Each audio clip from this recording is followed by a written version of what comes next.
राखतो महाराष्ट्र माझा। मित्रांनो, ये जब्र भी देखा है तारीख की नजरों ने, ये जब्र भी देखा है तारीख की नजरों ने, लम्हों ने खता की थी सदियों ने सजा पाई। मित्रांनो, या 17 सप्टेंबर 2025 ला आसिफ जाही शासनाचे भारतात विलीनीकरण पूर्ण होऊन 77 वर्ष पूर्ण होतील। हे विलीनीकरण सोपे नव्हते, यामागे एक रक्तरंजित इतिहास दडलेला आहे, म्हणून त्याचा मागोवा घेणे अनुचित होणार नाही। कारण अन्याय व अत्याचार यांची यथोचित माहिती ठेवली गेली नाही तर अत्याचार झालाच नाही असा सर्वांचा समज होतो। विशेष म्हणजे भूतकाळात ज्यांच्यावर अत्याचार झाला त्यांच्या पुढच्या 2 पिढीनंतर ते सर्व अत्याचार विसरले जातात। याचे उत्कृष्ट उदाहरण 13 सप्टेंबर ते 17 सप्टेंबर 1948 दरम्यान झालेल्या हैदराबादचे मिलिटरी ऍक्शन होय। 5 दिवसात 224 वर्ष जुनी आसफिया राजवट खालसा केली गेली, ज्यात 40,000 मुस्लिमांना ठार मारण्यात आले होते व कोट्यावधींची संपत्ती जाळण्यात आली होती असा अंदाज जुने जाणकार लोक व्यक्त करतात। विशेष म्हणजे या मुस्लिम कुश नरसंहारादरम्यान पंडित जवाहरलाल नेहरू स्वतः मराठवाड्याच्या दौऱ्यावर आले होते। त्यांनी स्वतः ही सगळी परिस्थिती आपल्या डोळ्यांनी पाहिली होती व व्यथित होऊन पंडित सुंदरलाल कमिटीचे गठन केले होते। या कमिशनचा अहवाल 65 वर्षानंतर म्हणजे 2013 साली आंशिकरित्या जाहीर झाला। त्यात त्या काळात मुस्लिमांवर जे अनन्वित अत्याचार झाले होते याची कबुली सुद्धा देण्यात आली होती। ज्या शब्दात कबुली देण्यात आली होती ते शब्द या ठिकाणी वापरण्यासारखे नाहीत। मात्र या नरसंहारामध्ये अनेक हिंदू बांधव असे होते, त्यांनी अनेक मुस्लिम कुटुंबांसाठी आपल्या जीवाची पर्वा न करता मदत केली होती, त्यांचे सर्व संरक्षण केले होते, त्यांना आपल्या घरात आसरा दिला होता। या नरसंहाराचे काम त्यावेळेसच्या काँग्रेसच्या कार्यकर्त्यांनी केले होते। खरं तर निजामशाहीचा विलय शांतीपूर्ण व्हायला हवा होता, काँग्रेसला तसे करताही आले असते, परंतु हैदराबादच्या मुस्लिम शासकांनी जनतेला धडा शिकवायचा होता म्हणून काँग्रेसच्या स्थानिक कार्यकर्त्यांनी हे अत्याचार केले होते। ते इतके तीव्र होते की त्या काळात उस्मानाबाद जिल्हा तर मुस्लिम विद्वांचा जिल्हा म्हणून प्रसिद्ध झाला होता। त्यावेळेस उस्मानाबाद शहराची मुस्लिम लोकसंख्या 10,000 होती, ती या नरसंहारानंतर 3,000 उरली होती। यावरून या नरसंहाराची जी तीव्रता होती त्याचा आपण अंदाज करू शकता। गुलबर्गा येथे 5 ते 8,000, नांदेड येथे 2 ते 4,000 मुस्लिमांच्या हत्या झाल्या होत्या असे कमिशनला आढळून आले होते। यावरून या नरसंहाराच्या तीव्रतेचा अंदाज प्रेक्षकांना येईल। आजच्या पिढीला हा इतिहास जरा सुद्धा माहीत नाही याची मला खात्री आहे। पंडित सुंदरलाल कमिटीच्या रिपोर्टमध्ये ज्या हृदय पिळवून टाकणाऱ्या घटनांचा उल्लेख केला आहे तो पाहता मोठा कायदा व सुव्यवस्थेचा प्रश्न निर्माण होईल, म्हणून तत्कालीन गृहमंत्री सरदार वल्लभभाई पटेल यांनी तो अहवालच प्रकाशित होऊ दिला नाही, म्हणजेच सार्वजनिक होऊ दिला नाही। मित्रांनो, या गोष्टीचा मागोवा घेताना एक गोष्ट लक्षात ठेवावी लागेल की निजाम म्हणजे व्यवस्था, शाही म्हणजे राज्य। हैदराबाद राज्याला निजामशाही म्हणण्याचा प्रघात आहे, मात्र या सल्तनतचे अधिकृत नाव आसफ जाही सल्तनत। आकार आणि श्रीमंतीच्या बाबतीत भारतातील सर्वात मोठ्या असलेल्या या सल्तनतीला हैदराबाद स्टेट म्हणून ओळखले जायचे। निजामशाहीची स्थापना चिनकुली खान मीर खबरुद्दीन सिद्दीकी यांनी केली होती। ते तातार म्हणजे मुघल वंशाचे व समरकंदचे राहणारे होते। 1773 मध्ये मोगलांनी त्यांना दख्खनचा सुभेदार नेमला होता। 1707 मध्ये औरंगजेब यांचा मृत्यू झाल्यानंतर त्यांनी 1724 मध्ये आसिफ जाह या पदनामाने हैदराबाद येथे आपली आसिफ जाही सल्तनत कायम केली होती। आसिफ म्हणजे योग्य मंत्री आणि जाह म्हणजे सन्मान, म्हणजेच मोठ्या सन्मानाचा योग्य मंत्री असा आसिफ जाह या शब्दाचा अर्थ होतो। या सल्तनतचे क्षेत्रफळ 82,686 स्क्वेअर माइल्स एवढे प्रचंड म्हणजे ब्रिटन आणि आयर्लंड पेक्षाही मोठे होते। 1941च्या जनगणनेप्रमाणे या सल्तनतीमध्ये 1,60,34,000 लोक राहत होते। त्यातील 80% हिंदू तर 20% इतर धर्माचे लोक होते। निजामच्या 7 पिढ्यांनी हैदराबादवर राज्य केले। त्यांची नावे खालीलप्रमाणे: नंबर 1 मीर कमरुद्दीन सिद्दीकी, मीर निजाम अली खान, मीर अकबर अली खान, मीर नसीरुद्दीन दौला फरकुंद अली खान, मीर तहनियत अली खान, मीर महबूब अली खान आणि शेवटचे निजाम मीर उस्मान अली खान. हे 7 निजाम झाले. मीर उस्मान अली खान यांचे लक़ब म्हणजे पद खालील प्रमाणे होते. लांबलचक आहे, जरा लक्षपूर्वक आहे. The most excellent order of British empire, royal Victorian chain, honourable general of army, faithful ally of British government, his exalted highness his majesty जिल्ले इलाही मीर उस्मान अली खान पाशा, हे त्यांचे नाव. ते जेव्हा दरबारमध्ये येत तेव्हा एवढे मोठे नाव पुकारले जाईल. ही रियासत क्षेत्रफळाच्या बाबतीत त्या काळातील 562 रियासतींमध्ये सर्वात मोठी रियासत होती, जिचे 4 महसुली विभाग होते. पहिला मराठवाडा, ज्यात औरंगाबाद, बीड, परभणी, नांदेड हे जिल्हे येत. दुसरा गुलबर्गा, ज्यात बिदर, गुलबर्गा, उस्मानाबाद, रायचूर हे जिल्हे येत. तिसरा मेदक, ज्यात बलदाह, महबूबनगर, मेदक, नलगोंडा आणि निजामाबाद येत. आणि चौथा वरंगल, ज्यात करीमनगर, आदिलाबाद आणि वरंगल जिल्हे येत. या राज्याच्या शासकीय भाषेमध्ये फारसी, उर्दू, तेलुगू, मराठी आणि कन्नडचा समावेश होता. मित्रांनो, निजाम काळात सरकारी संपत्ती विकण्याचा किंवा गहाण ठेवण्याचा प्रघात नव्हता. उलट या सल्तनतीने त्या काळातील सर्वात मोठी विकास कामे केली होती. काही ठळक विकास कामांचा उल्लेख या ठिकाणी करणे उचित होईल. त्यांच्या काळात Jamia Nizamia, Nizam institute of medical sciences, Osmania विद्यापीठ, Osmania Unani hospital, Nizam general hospital, Nizam club, Nizam charitable trust, Chiran palace, Chowmahalla palace, king Kothi, Falaknuma palace, ज्याचे आज ताज कृष्णा हॉटेल झालेले आहे, दिल्ली येथे हैदराबाद हाऊस, मक्का येथे रुबात, कलकत्ता, ऑस्ट्रेलिया आणि फ्रान्सच्या नाईस शहरात मोठमोठ्या कोठ्या, सिकंदराबाद कॅन्टोन्मेंटचे बांधकाम, लकडी का पुलचे बांधकाम, रेल्वे, स्वतंत्र डाक तारची व्यवस्था, स्वतःची मुद्रा, 1941 साली स्टेट बँक ऑफ हैदराबादची स्थापना, हुसेन सागर डॅमचे बांधकाम, निजाम सागर डॅमचे बांधकाम, स्टेट बँक ऑफ हैदराबादची स्थापना तर या अगोदरच मी सांगितलेली ही इत्यादी प्रमुख कामे त्यांनी केलेली होती.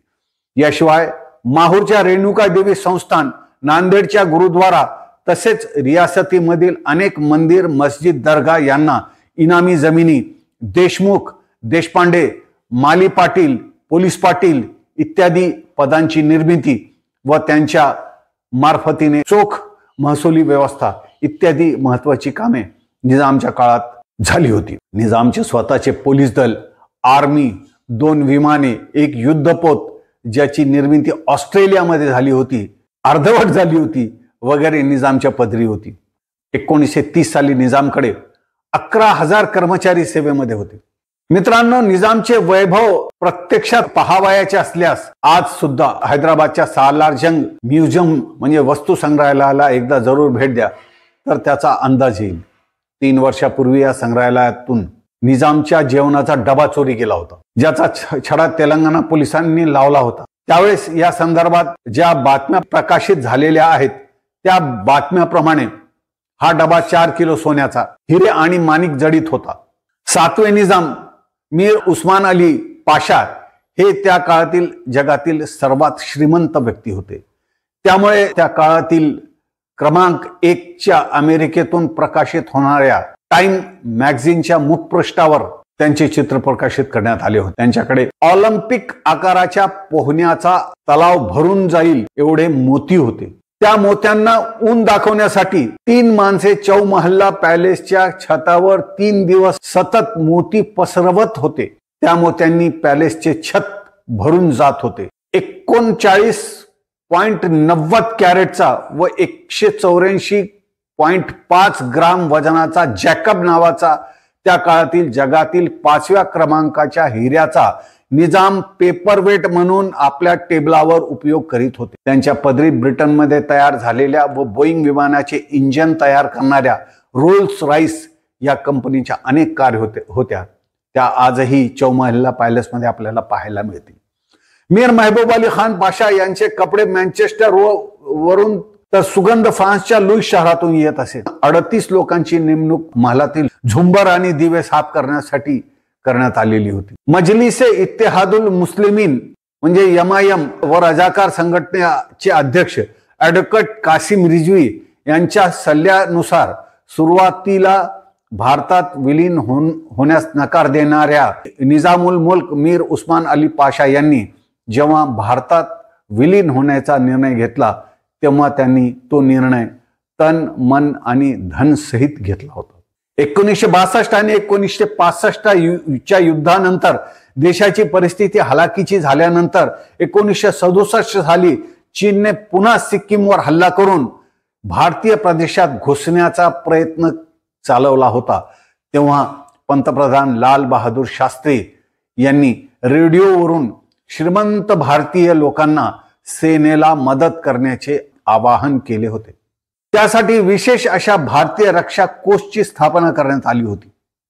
शास्त्रीजींच्या या आव्हानाला प्रतिसाद देत मीर उस्मान अली पाशा यांनी आपले 5 टन व्यक्तिगत सोने या कोषमध्ये दान दिले होते. आजपर्यंत सुद्धा एका हाती एवढे मोठे दान कोणीही कोणाला दिलेले नाही. हा भारताचा इतिहास आहे. तो किमान आजच्या पिढीने समजून घ्यायला हवा. मित्रांनो, 224 वर्षाच्या आसिफ जाही हुकुमतीच्या काळामध्ये म्हणजे शासन काळात त्यांच्या राज्यात एकही हिंदू मुस्लिम दंगल झाली नाही. ही गोष्ट नोंद घेण्यासारखी आहे. निजाम हे आपल्या हिंदू आणि मुस्लिम प्रजेला आपल्या 2 डोळ्याची उपमा देत. एवढे असताना सुद्धा निजामशाहीला जुलमी निजाम असे संबोधण्याची आपल्याकडे पद्धत आहे. निजाम जर जुलमी होते तर 224 वर्ष त्यांनी शासन कसे केले याचा साधा विचारही कोणी करत. ज्यांनी 224 वर्ष एवढ्या मोठ्या क्षेत्रफळावर राज्य केले त्याला जोडून ठेवले ते आधुनिक लोकशाहीत 70 वर्ष सुद्धा जोडून ठेवता आले नाही. शेवटी 2014 साली आंध्रापासून विलग करून स्वतंत्र तेलंगणा राज्याची स्थापना करावी लागली. ही गोष्ट नोट करण्यासारखी आहे. मित्रांनो, हैदराबादला खालसा करण्याची जी कारणं आहेत ती खालीलप्रमाणे मी आपल्याला सांगतो. पहिले कारण म्हणजे मुळात 20व्या शतकात जगभर लोकशाहीचे वारे वाहत होते. निजामचे शासन कितीही चांगले असले तरी लोकांना लोकशाही हवी होती व स्वतःचे भविष्य स्वतः घडविण्याचे स्वातंत्र्य हवे होते. हैदराबाद रियासतीमध्ये काँग्रेस आणि मुस्लिम लीग या दोन्ही पक्षांना प्रतिबंध असल्यामुळे काँग्रेसच्या विचारधारेच्या लोकांनी आर्य समाज आंदोलनाच्या मार्फतीने मराठवाडा मुक्ती संग्राम नावाची चळवळ सुरू केली. तर काही निजामशाहीच्या समर्थक मुस्लिमांनी MIMच्या माध्यमाने निजामशाही वाचवण्याचा प्रयत्न केला होता. दुसरे कारण म्हणजे रोहिल्या पठाणांचा व्याजाचा व्यवसाय. रोहिले पठाण मुळात अफगाणिस्तान मधून आले होते. त्यांना बोलावण्यात आलं होतं ते रियासतीच्या संरक्षणासाठी. पर्सनल बॉडीगार्ड म्हणून अशा पठाणांची नेमणूक होत होती. मात्र त्यांनी येथे येताच व्याजाचा धंदा सुरू केला. जबरी वसुली करण्यामध्ये त्यांचा हातखंडा होता. त्यामुळे हिंदू आणि मुस्लिम अशी दोन्ही जनता त्यांच्या या अत्याचारातून भरडून निघत होती. रोहिल्यांकडून वसुलीसाठी केल्या जाणाऱ्या अत्याचारामुळे सामान्य जनता अधिकच आक्रमक झाली होती. हे सुद्धा निजामशाहीच्या अंताचे एक कारण ठरले होते. हे फारसे लोकांना माहीत नाही पण हे सत्य आहे. तिसरे कारण म्हणजे साम्यवादी चळवळ. त्या काळात रशियाला जाऊन आलेले कट्टर कम्युनिस्ट कवी मखदूम मोहिउद्दीन ज्यांनी एक चमेली के मंडवे तले ही मशहूर गझल लिहिलेली होती. त्यांच्या नेतृत्वात निजाम यांची बुर्जुआ अर्थात सरंजामशाही सरकार उलथून टाकण्यासाठी एक साम्यवादी आंदोलन सुरू झाले होते. त्यात हिंदू मुस्लिम दलित सर्वांचाच समावेश होता. विशेष करून शेतमजुरांचा यात मोठा भरणा होता. हेही कारण निजामशाहीच्या अस्तासाठी कारणीभूत ठरले. चौथे कारण म्हणजे रजाकार आंदोलन. रजा म्हणजे संमती आणि कार म्हणजे काम अर्थात स्वयंसंमतीने जे लोक निजामशाही वाचवण्यासाठी प्रयत्नशील होते त्या स्वयंसेवकांना रजाकार असे संबोधले जाते. यात मोठ्या प्रमाणात जरी मुस्लिम होते तरी अल्प प्रमाणात का होईना हिंदू आणि दलित बांधव सुद्धा होते, जे निजाम सरकारचे लाभकारी होते. ही मिलिशिया निजामचे शासन कायम ठेवण्यासाठी आग्रही होती. मुळात या रजाकार आंदोलनाचे वयच 1 ते 1.25 वर्षाचे होते. याचा गवगवत जास्त आहे. त्यांच्या बाबतीत करण्यात येणारे अत्याचारांचे आरोप खोटे जरी नसले तरी अतिरंजित स्वरूपात असल्याचे आजही काही ज्येष्ठ मंडळीकडून सांगण्यात येते. रजाकारांचे प्रमुख मूळचे लातूर येथे राहणारे व हैदराबाद येथे स्थायिक झालेले ॲडव्होकेट कासिम रिझवी हे होते. त्यांच्याशिवाय यामध्ये प्रामुख्याने ॲडव्होकेट इक्रामुल्लाह, मुहम्मद इब्राहिम अरबी, अखलाक हुसैन, ॲडव्होकेट जुबेर हसन मुहम्मद यावर, मीर कलीमुद्दीन खान, ॲडव्होकेट सय्यद अहमद नहरी, ॲडव्होकेट उमर दराज खान, ॲडव्होकेट ईसा खान, सेठ गाजी मोहिउद्दीन, सेठ अकबर भाई, हाफिज मुहम्मद अनीसुद्दीन, मोहम्मद कमरुद्दीन, काजी हमीदुद्दीन, ॲडव्होकेट मेर अली कामिल व ॲडव्होकेट अब्दुल गनी यांचा प्रामुख्याने समावेश. मराठा मुक्ती संग्रामाचे नेतृत्व स्वामी रामानंद तीर्थ यांच्याकडे होते. या मुक्ती संग्रामामध्ये सामील असलेल्या इतर प्रमुख व्यक्ती म्हणजे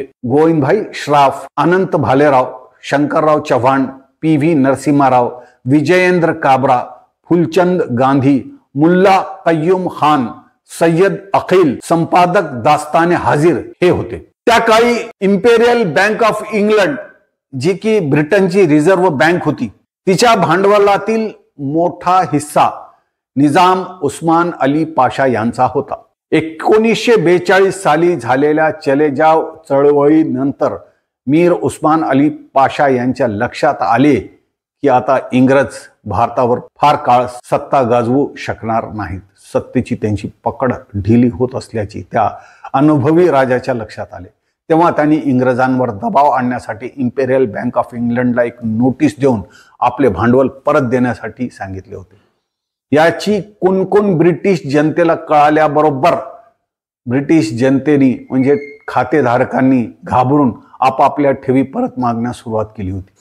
तेव्हा बँक डबघाईला येईल या भीतीने इंग्लंडच्या राणीने स्वतः हैदराबादला येऊन त्यांची रियासत व त्यांचे भांडवल दोन्ही सुरक्षित राहतील अशी हमी दिली होती. यातून मिळालेल्या आत्मविश्वासानेच 15 ऑगस्ट 1947 रोजी भारत स्वतंत्र होण्यापूर्वी म्हणजे जून 1947 मध्ये निजामने म्हणजे मीर उस्मान अली पाशा यांनी आपण भारतात विलीन होणार नसल्याची अधिकृत घोषणा केली होती.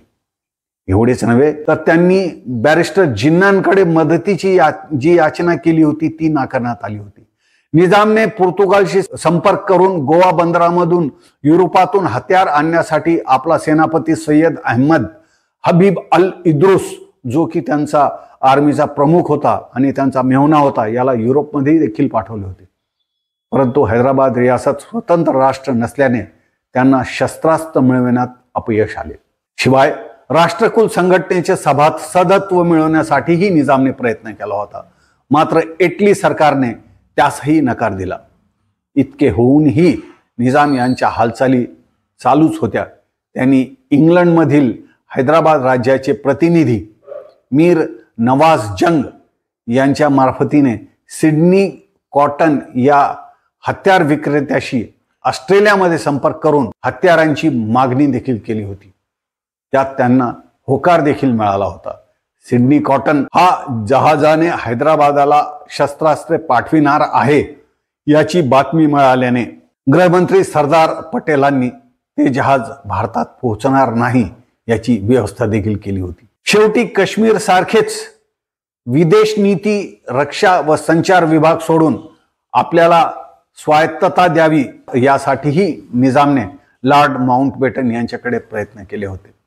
यात तडजोड होऊन काहीतरी मार्गही निघाला असता आणि हैदराबाद रियासतीचे भारतात शांतीपूर्वक विलिनीकरणही झाले असते.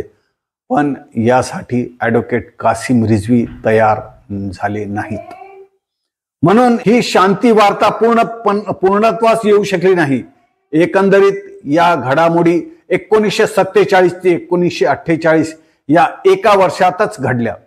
याच काळात राजाकारही निजामचे शासन वाचविण्यासाठी आक्रमक झाले. त्यांनी अनेक ठिकाणी हिंसक कारवाया केल्या. गंगापूर रेल्वे स्टेशन वर ट्रेन जाळली आणि प्रवाशांना उतरवून मारहाण करण्यात आली। त्यामुळे जनतेमध्ये तीव्र संतापाची भावना निर्माण झाली आणि भारत सरकारवर दबाव वाढला। मित्रांनो, यातूनच जनरल करियप्पा यांना बोलावून सरदार पटेल यांनी हैदराबाद खालसा करण्याची योजना तयार करण्याचा आदेश दिला। त्याप्रमाणे ऑपरेशन पोलोची आखणी करण्यात आली। त्या काळात हैदराबाद शहरामध्ये पोलो खेळण्याचे 8 मैदान होते। त्यावरून हे सांकेतिक नाव या ऑपरेशनला देण्यात आले होते। 13 सप्टेंबर 1948 साली सोलापूरहून भारतीय सेनेचे पथक मेजर जनरल जयंतनाथ चौधरी यांच्या नेतृत्वाखाली हैदराबादकडे रवाना झाले व 17 सप्टेंबरला सकाळी 9 वाजता बेगमपेट विमानतळावर निजाम मीर उस्मान अली पाशा यांनी त्यांचे सेनाप्रमुख सय्यद हबीब इद्रुस यांच्यासह शरणागती पत्करली। येणेप्रमाणे 224 वर्षाच्या निजामशाहीचा अंत झाला। या संदर्भात उल्लेखनीय गोष्ट अशी की ज्यात जमाते इस्लामीचे संस्थापक मौलाना सय्यद अबुल आला मौदूदी यांनी लाहोरहून एक पत्र जमाते इस्लामी हिंदचे अध्यक्ष युसुफ यांच्या मार्फतीने निजाम यांना देऊन वेळीच सावध केले होते। त्यांनी निजाम यांना काही अटी आणि शर्तींवर युनियन ऑफ इंडियामध्ये सामील होण्याचा दूरदर्शी सल्ला देखील दिला होता। परंतु ॲडव्होकेट कासिम रिजवी यांच्या आडमुठ्या धोरणामुळे केंद्र सरकारला मिलिटरी ऑपरेशन करून हैदराबाद राज्य खालसा करावे लागले आणि त्यात उस्मानाबाद, लातूर, नांदेड, बीड, परभणी, जालना तसेच आंध्र सीमेलगत राहणाऱ्या लाखो मुस्लिमांना देशोधडीस लागावे लागले। एका माणसाच्या हट्टापायी हा एवढा सगळा इतिहास घडला। या सर्व घडामोडींची पंडित सुंदरलाल कमिटी मार्फत चौकशी करण्यात आली। 2013 साली तो प्रकाशित झाला आणि 14 साली समितीचा अहवाल क्लिंट या संकेतस्थळावर पीडीएफच्या स्वरूपाने उपलब्ध करण्यात आला। त्यात 40,000हून अधिक लोक या आंदोलनात मरण पावल्याचा अंदाज व्यक्त केलेला आहे, मी आपल्याला आधी सांगितले। मात्र आजही त्या काळातील जे काही जुने जाणते लोक जिवंत आहेत त्यांच्या म्हणण्याप्रमाणे या सर्व प्रकरणामध्ये किमान 2 लाख लोकांना आपला जीव गमवावा लागला असावा। यात बहुसंख्येने मुस्लिम होते, हिंदू आणि दलितही काही प्रमाणात यात हताहत झाले होते। हैदराबाद राज्याचे भारतात शांतीपूर्ण विलीन झाले असते तर कदाचित ही मनुष्यहानी टळली असती। मुळात मध्ययुगीन भारतामध्ये जेवढे काही मुस्लिम शासक झाले त्यांच्यापैकी बहुत करून शासक हे साम्राज्यवादी मानसिकतेचे होते। त्यांचे शासन मुस्लिम शासन होते, मात्र इस्लामी शासन नव्हते हे प्रेक्षकांनी लक्षात घ्यायला हवे। हैदराबाद रियासतीच्या 7 निजामांची गणतीही याच श्रेणीमध्ये करता येईल। मदिनामध्ये 7व्या शतकात प्रेषित मोहम्मद सल्लल्लाहु अलैहि वसल्लम यांनी जी इस्लामी लोकशाही स्थापन करून जगाला कल्याणकारी लोकशाही कशी असते आणि त्यात अल्पसंख्याकांना किती अधिकार दिलेले असतात याचे उदाहरण घालून दिलेले होते। त्या नमुन्याची नक्कल जरी अक्कल न वापरता निजामांनी केली असती तरी जनतेतून एवढा मोठा विद्रोह झाला नसता। निजामांनी जे वैभव उपभोगले ते इस्लामी नीतिशास्त्राच्या विरुद्ध होते। इस्लाममध्ये राज्यकर्ता म्हणजे खलिफा हा उपभोग शून्य स्वामी असतो, म्हणजे सर्व काही असताना सुद्धा तो फकीरासारखे साधे जीवन व्यतीत करतो आणि अहोरात्र जनतेच्या कल्याणासाठी प्रयत्नशील असतो। याची डोळे देखत माहिती पाहिजे असेल तर उमर नावाची एक कतर टीव्हीने तयार केलेली सिरीज यूट्यूबवर उपलब्ध आहे, जरूर पाहावी। निजाम शासनामध्ये इस्लामिक नीतिमत्तेचा लवलेशही नव्हता, म्हणून हिंदूच काय मुस्लिम प्रजेने सुद्धा त्यांच्या विरुद्ध आंदोलन केले होते। यात नवल काय? या संबंधी लातूरच्या हरिती प्रकाशनाने प्रमोद मंदाडे संपादित पोलीस ॲक्शनच्या हिंसाचारावरील 2 दस्तऐवज नावाने एक पुस्तक प्रकाशित केले आहे। ते वाचकांनी जरूर वाचावे। एकदम न्यूट्रल राहून, तटस्थ राहून हे पुस्तक लिहिण्यात आलेले आहे। या 17 सप्टेंबर 2025च्या निमित्ताने माझे हे विश्लेषण आपल्याला आवडेल अशी आशा करतो। जय हिंद, जय महाराष्ट्र। व्हिडिओला लाईक, कॉमेंट, शेअर करा आणि महाराष्ट्र टुडे या यूट्यूब चॅनलला सबस्क्राईब करा।